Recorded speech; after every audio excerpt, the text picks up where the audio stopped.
All right, welcome back to the Selling Point Podcast. My name's Anthony Nix, and I am the founder of Transformative Sales Systems.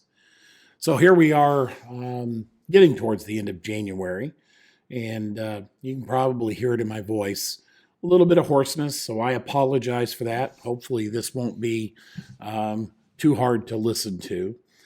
But today, we've been doing kind of a six-part series here in January. And here's the next topic that we're going to talk about. And it's titled, Your Sales Meetings Aren't Fixing Performance because They Aren't Coaching. Now, I'm just going to say the truth right out loud. Most sales meetings are a waste of time. Not because the meetings are bad, not because the salespeople are lazy, but because what happens inside most sales meetings doesn't actually change the behavior of the salespeople. If your revenue is falling behind, your pipeline is messy, and your forecast keeps just surprising you, your sales meeting should really be the control center for fixing all of that. In most small and mid-sized businesses, they're just a weekly ritual that consumes time and creates the illusion of leadership. So this is what we're going to talk about today. So why do sales meetings feel productive but don't improve performance? I know they feel productive because you're talking about sales. Updates are given, numbers are mentioned, pipelines are looked at, and problems get named. And when the meeting ends, it feels like something happened, but here's the honest truth. Nothing changed. If your meeting doesn't change how your team thinks, how they approach deals, or how they lead buyers, it didn't do its job. It documented the week, but it didn't improve the next one. Reporting feels really safe. Coaching, that kind of creates some tension. And most organizations choose safety without honestly realizing the cost. Now, the biggest misconception CEOs have about sales meetings, they assume that if a sales meetings are happening, sales is managed. That assumption, when you think about it, it makes sense. Meetings take time. They take preparation, they take effort. So surely effort equals leadership, but it doesn't. Sales leadership isn't measured by calendar activity. It's measured by behavioral change within the sales team and the individual salespeople. If the same deals keep stalling, the same objection keeps showing up, and the same salespeople keep missing expectations, the meeting isn't working. It might be polite, it might be really well organized, but it is not leadership. Now, here's kind of the blunt truth. A sales meeting that doesn't change behavior, it's just kind of entertainment. It's a social hour for everyone to get together and tell stories. Now, why sales meetings go wrong in small and mid-sized businesses? The problem shows up for predictable reasons. First, sales leadership is usually part-time. The CEO or the owner is running the business, and sales meetings become something they try to fit in. When time is tight, the meeting defaults to the easiest format. Go around the room and get updates. Second, meetings become a safe place. Nobody wants to challenge deal reality too hard. Nobody wants to make someone uncomfortable. So people speak in vague language that sounds fine, but it honestly reveals nothing. When salespeople are saying things like they're interested, or they like us, or we followed up, everybody in the room nods, but nothing actually moves in your sales pipeline. Third, most people, were never really taught how to run a coaching meeting. Many sales leaders were promoted because they sold well, not because they know how to coach. Selling well and coaching well are not the same skill. The results in a meeting that consume time, creates comfort, and leaves performance exactly where it was. Now, reporting versus coaching. Now, here's the honest difference between those two. A reporting meeting is just about information. A coaching meeting is about decisions. Reporting asks, what happened? Coaching asks, what matters and what are we going to do differently? In a coaching meeting, you're not collecting updates. You're diagnosing why deals are stuck, why buyers aren't moving, and what the salesperson needs to change next. Coaching meetings are uncomfortable. They can be, but in the right way.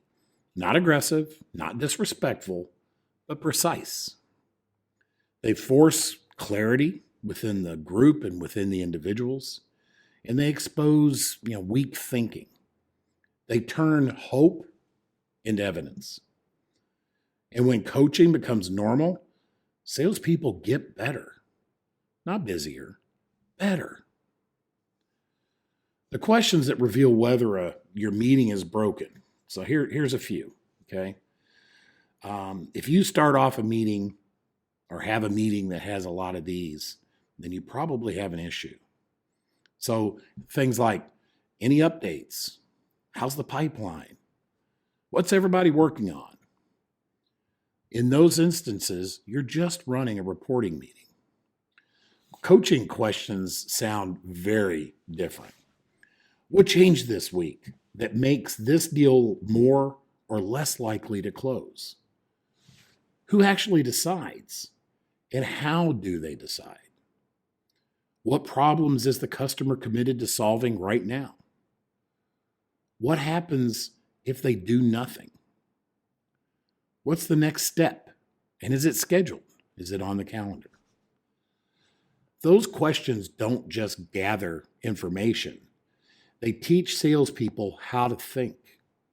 Over time, that raises the quality of every deal in the pipeline. Now, why won't your pipeline clean up until after you clean up your meetings? Well, if you listen to the previous episode about pipelines, this is going to sound a bit familiar. Pipelines drift when the truth isn't enforced weekly. And the place where that enforcement happens is in the sales meeting. If meetings are all about updates, weak deals stay protected. Close dates slide, active deals linger, and I have active here in air quotes. Then the forecast misses and everyone acts surprised. Your pipeline is a reflection of your sales meeting discipline. If meetings don't change reality, pipelines don't tell the truth. Now, why doesn't more accountability fix bad meetings?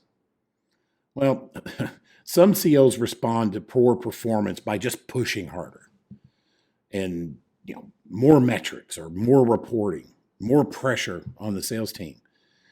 And what usually happens is that backfires.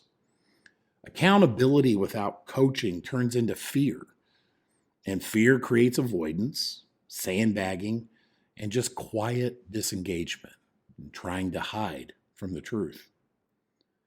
Coaching is what makes accountability productive.